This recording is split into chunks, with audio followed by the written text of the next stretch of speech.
Hello there, my very good friends. On today's wrestling news, AEW draws criticism from fans and CM Punk ?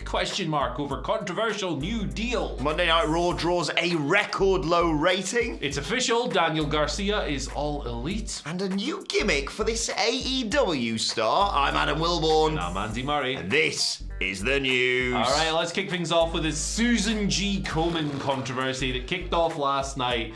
This was a whirlwind of things happening, boom, boom, boom, boom, boom. Basically, what happened was AEW, through their AEW shop Twitter account, had tweeted out some new merch designs, a t-shirt, I believe there was a sweatshirt there as well, for Breast Cancer Awareness Month. It was part of a partnership with Susan G. Komen, the cancer charity, and part of the proceeds towards these merch deals were going to go towards them. Now, that tweet went out last night, but it was quickly deleted. We have a screenshot because that's how you preserve things, I guess. It was quickly deleted when the company faced mass criticism, and perhaps understandably so. So, Susan G. Komen, for those of you who don't know, they've been in partnership with WWE for a while, and WWE have drawn criticism for their partnership with the organization. It's, theoretically one of the biggest breast cancer charities around, but they've had their fair share of controversies over the years. I've got a quick list of them here, but amongst other things, they have a history of filing legal trademark opposition to smaller charities, against smaller charities, for things like using the pink ribbon as a symbol, things like that.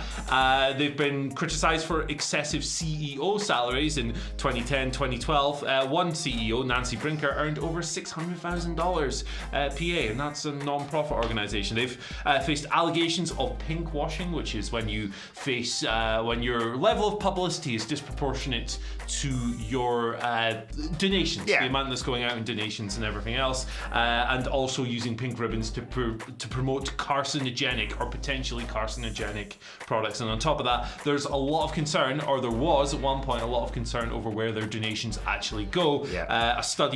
A report in 2009 to 2010 revealed that only 20.9% of the money that came in as donations actually went towards breast cancer research. Now, CM Punk was at the heart of this because in 2015 he actually tweeted this thing that's on your screen right now, saying that if you're going to give your money to a company that claims to raise money for finding a cure for cancer, please do some research. Komen is a scam. Now, of course, CM Punk is with AEW, so when AEW announced a partnership with Komen, that comes back up and that becomes part of the dialogue. So Punk acknowledged this because presumably his notifications were getting flooded, and he tweeted the following. He said, "Hey everybody," and then a GIF that says, "We are working on it." Now AEW has deleted these products from their store. The tweet is gone as well. The promotion is yet to release an official statement on this matter.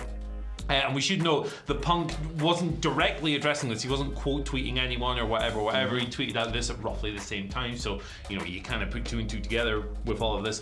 But for now, it appears the partnership was on ice. I couldn't believe when AEW announced this last night, given the criticism that WWE has faced. Right? Yeah, really surprising. Weird. Like, in terms of, they seem to be, of all the companies out there, the most sort of aware of what they're doing with a wide variety of these things. And it's, we should give them credit first and foremost for trying to do something good, breast cancer awareness month, all that sort of thing.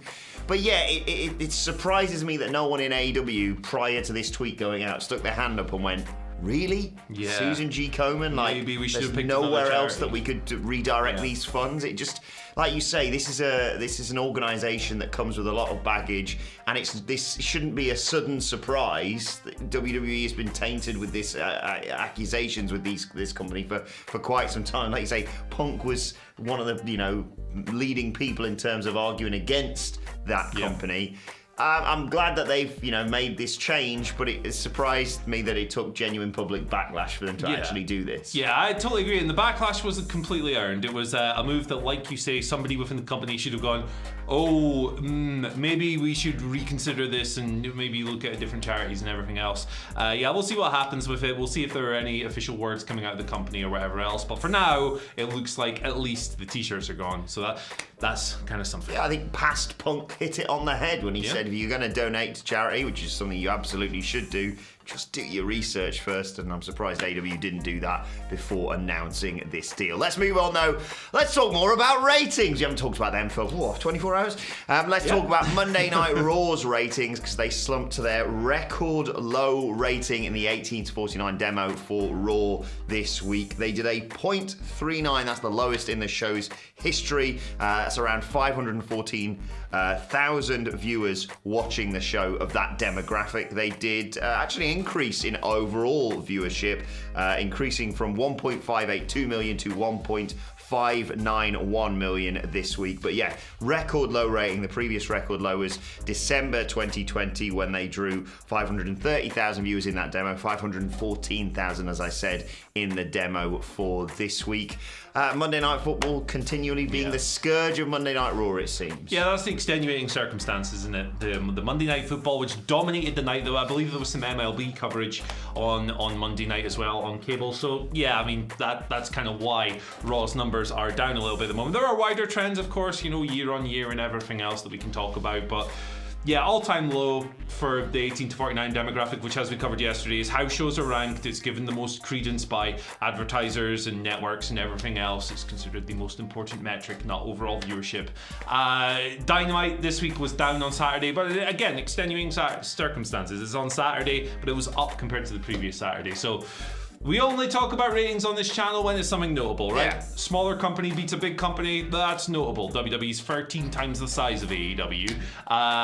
All-time low, all-time high. That's when we bring out this discussion. We've done it for 2 days in a row now. I highly doubt we will be sitting here tomorrow morning talking about the NXT 2.0 rating unless they draw, I don't know, like 2 viewers. And they should, well no, sorry, I thought you were going to say record ratings. They should, because of Tony D'Angelo and that amazing cast that they've got. I love NXT 2.0. Hey, get yourself something nice, huh? Get yourself something. I love it. Hey, forget about it. Well, we got just one workout left to do. A couple 12-ounce curls. I can't stop watching the show. But yes, look, it's to do with Monday Night Football, maybe to do with other sports going up against it. Also to do with bad booking. Stop booking these huge matches, which are genuinely interesting and dedicated fans or casual fans will be interested in, and then not having a finish. Like, even if you have the shenanigans of the finish that we saw on SmackDown with Sasha and Becky, at least we got a finish there. It's like, how many weeks in a row can we have, the DQ finish in the Raw Women's Championship match this week, the double, we can't coexist anymore in the last week's show. Just book clean finishers, like Sid suggested, for a year, and let's see what happens with that viewership trend, in my opinion. Reward investment, and you will encourage viewers to come back. Pretty simple formula. Yeah, or just keep hoying old guys out there and hoping for the best. I love Goldberg threatening to murder people. He's done it 3 weeks in a row, hasn't he? Stop saying you're going to kill people in Saudi Arabia, Bill. Silly Billy. All right, Daniel Garcia, he's all elite. Hey! That's cool, that's good. So this kind of came out last week a little bit on Evil Uno's vlog, of all places. Well, of course. Garcia was like, yeah, you can say it, I'm signed this, whatever. Then Fightful Select came out last night and confirmed that Garcia, even though he hadn't had the Is All Elite graphic thing yet, has been signed to a full-time contract. Previous to that, he had been working under a looser agreement with AEW, as is often the case. Handshake deal. Yeah, these tiered deals that we've often heard about. So last night, on the back of this Fightful Select report coming out, Tony Khan confirmed it. Graphics there said the following of Daniel Garcia. This year he came into AEW with great reputation built through hard work on the indies, and he's continued to work hard here in AEW. He's shown no fear, never backing down from anyone, even the best in the world. Thank you and welcome to the team, Daniel Garcia. Yeah, man, he's already worked with Jon Moxley, CM Punk, Darby Allin, a who's who of big AEW baby faces. I think at 23 years old, he's one of the most promising wrestlers in the world. Absolutely. He's already technically absolutely superb. He's a great in-ring storyteller, a great seller. He does little things that a lot of wrestlers don't think about as well. He recently had a short match with Lee Moriarty on Dark. It was only about 3 minutes, but it was packed with so much detail. And then after the bell, he's selling his limb the whole way. Even after the bell, he's standing there clutching his arm, not accepting the referee, hosting it up. Little details like that are what I love in pro wrestling, and I love Daniel Garcia for that reason. Yeah, absolutely. He's one of those people that I just assumed was already all elite until I saw this story, because he's so talented. He's absolutely one to watch for the future. I remember him, I think it was in the Punk match, when he just just calms himself Yeah. down in the midst of trying to kill CM Punk, basically. But so happy for him. Absolutely, he's going to be a star of the future in AEW if he isn't already. And happy for both his dads, Matt and Jeff from 2.0 as well, who are going to be so pleased for him as well. But yeah, Daniel Garcia, AllElite, another fantastic signing for AEW. And let's talk about another star from AEW for our final story, who's getting a new gimmick. Sort of. I don't really know what's going on here, Andy, basically. He has claimed that this is not the case, I will point out, but it looks like Cody Rhodes is going to be joining forces with Fuego del Sol on AEW Dark, the tapings later on this week on Sunday, because they have formed Too Fast, Too Fuego. It was announced on Sammy Guevara's vlog. Apparently vlogs is where we get our news now.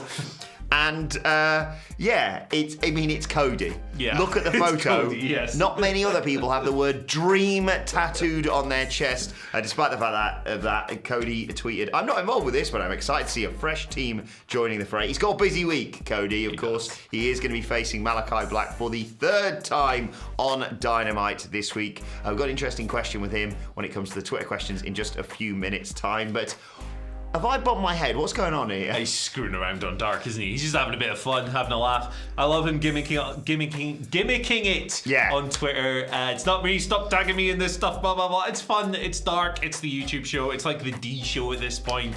I'm into this. Goofy stuff on the YouTube show, which is all about developing people, is fun. Too Fast, Too Fuego. I'm here just for the names, to be perfectly There honest. we go. But let us know your thoughts in the comments, and we'll move on to your Twitter questions at WhatCulture WWE, of course, if you want to get in touch with us. First question today comes from Biggest Joe, who says, "Hi guys, just watched Simon Miller's video on Wrestlers Dreaming of AEW. It's on the channel, go and check it out.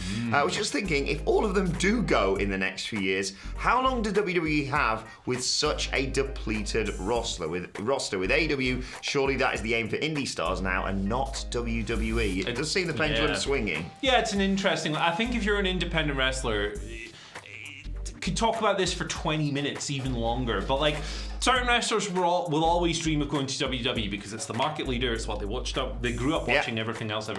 But increasingly, I think with WWE no longer recruiting as extensively from the indie pool, a lot of indie wrestlers will be looking at AEW and going, "Oh, hey, maybe I'll be able to do more pro wrestling stuff here, traditional pro wrestling stuff here, as opposed to like sports entertainment-y stuff." I think WWE will continue drawing from elsewhere, bringing in these other athletes and trying to build them from the ground up, as we've seen with NXT 2.0 now, and that will be the blueprint. Whether or not that will swing back, you never know. Vince McMahon is a lunatic. He could change his mind tomorrow. But that's how I see things panning out with regards to indie guys. Yes, I think so. And in terms of, yes, you know, we always talk about suggesting, you know, your Kevin Steens, your El Genericos, all those sorts of people potentially making the leap over. You've got to remember just how big that WWE roster is. Even if half, which is not going to happen, leapt to AEW, it's not going to happen, because, well, WWE aren't going to let that happen, and AEW can't afford to sign half the WWE roster. Don't have 7 shows, yeah. But even if you literally halve that roster, think about the talent pools in NXT, like NXT 2.0, like you said, or in specifically like NXT UK, which is somewhere they rarely go to, but they've got some sensationally talented people there as well. I think they're going to be fine, but it's going to be very interesting over the next few years to see how those rosters change. Absolutely. Second question today comes from Matthias Geronimo, who says, "Hi guys, greetings from Rio de Janeiro. Is Cody finally turning heel in his third match against Aleister Black, or Malachi Black, of course? Or do you guys think the Arn Anderson segments, the idea is to keep him face?" Don't think he needs to turn. I don't think he needs to turn. Cody's been coming through, you know, AEW has these two ramps, these 2 tunnels. Yes. Face and heel. From day one, Cody has been coming straight down the middle. That tells you, for me, everything you need to know about the guy and his alignment. He said in the past that AEW's formations, we're not going to have a traditional face-heel alignment scale. That hasn't been 100% true. There are some very traditional heels and faces in the company, but it tells you that he views this as more of a shades of grey thing. Yeah. He's going to veer in the direction depending on the storyline. I don't think he'll turn in any direction at any point, because I don't believe that he believes that's something he needs to do. So that's my answer. I think he's going to veer more heel-ish, but I think you're right. He's not going to go explicitly heel. I think it's more likely that Malachi Black is slowly transitioning into a face with his nod at the end of the match the other day. And yeah, I just see eventually, fingers crossed, a feud between Cody and CM Punk about talking about change and being change and just allowing fans to cheer who they want to cheer, which in this case will be CM Punk. But yeah, I don't see it being explicitly I'm dark now, I'm evil, sort of thing. Guy. Final question today comes from Matt Ryan, aka Aussie Dead, who says, do you think we may see a potential tease at Crown Jewel? Goes down tomorrow night, of course. Join us for the live stream of all that. Do you see a potential tease at Crown Jewel between Lashley and Lesnar for a possible WrestleMania match? Certainly something that Bobby's been after for a long time, isn't it? Maybe we're a little bit too early for teases towards that at the moment, you know. I haven't even thought about Mania yet. Yeah, Bobby's probably going to do a jobby to Goldberg on the night, and there's a possibility that Roman Reigns might be defeated by Brock Lesnar, which would lead them in different tangents. So I don't think we'll get that tease early, but hey, if you're looking at like booking patterns into next year, it's a logical place to go, right? Absolutely. With or without a title, that is a huge marquee match for WrestleMania. I do hope we get it. I don't know whether they're going to have the foresight to even tease it all the time, because I sense a lot of those guys go in, wrestle, take their paycheck, and bugger off from Saudi Arabia, and I don't blame them. Let's move on to today's and finally, and I just went to one of the stars of NXT 2.0's Twitter for this. It's Duke Bloody Hudson. He's a bloody poker player now, and he tweeted, you may remember the story we talked about the other day with Rhea Ripley's missing gear. Big thank you to everyone who bid on the Rhea Ripley worn gear and championship title last night. All proceeds will be going straight onto the table in Duke's bloody poker room. That is how you do heel stuff on Twitter, Andy Murray. It's just good banner, isn't it? I really like him. I mean, the segments are weird. Are what they are. Yeah. But Full House. He's what is he? I was going to say. Lush. I was about to say how tall is he, and then I remembered it's his Twitter handle. He's 6'5". He's going to be fine in All WWE. in. Cards. River. Spades. Turn. Jake of Spade. Ace of... Andy Murray. What am I doing? Hit me. No. Oh, I mean the No, I'm not violent. pontoon. Blackjack. Solitaire. Do you know why I like cards? Because they got hearts. Right, let us know your thoughts on that and all today's news stories in the comment section below. Don't forget to like, share, and subscribe to What Culture Wrestling on either iTunes, Spotify, wherever you get your podcasts from, for daily wrestling podcasts. Myself and the Dudley Boys sitting down to review NXT 2.0 and look ahead to Crown Jewel later on today. Plus, you can let us know your thoughts and Twitter questions on Twitter at WhatCultureWWE. Watch there, follow both of us. You can follow Andy Murray at... Hey, you can follow me at Andy H. Murray. The H today stands for hey. I want to give a shout out to Michael Kohler, friend of the channel, support of the channel. We appreciate you very much. Thank you very much for the wonderful coffee you have sent us. We will be drinking that all day, getting high on your supply, losing our minds. But no, very thoughtful of you. We appreciate the support. We can't do any of this stuff without people, you know, watching us and checking us out. So and I can't operate on a morning without a coffee, so thank you for that, Michael, as well. But yes, thanks to all of you guys for this support. It's mad that we get to do this as a job, and it's always a constant reminder that without you guys, we'd just be two guys chatting in a room. And I love your company, I love chatting stuff with you, but we kind of need those guys as well, don't we? It ain't making money, is it? You know, we're just sitting here. Okay, what is it? What's the dollar cents thing? Don't make dollars, don't make sense. Shout out to DJ Quick. There you go. Follow me on Twitter at Adam Wilborn. Follow us all at WhatCultureWWE. But for now, my thanks to Andy Murray. Thank you for joining us, and we'll see you soon.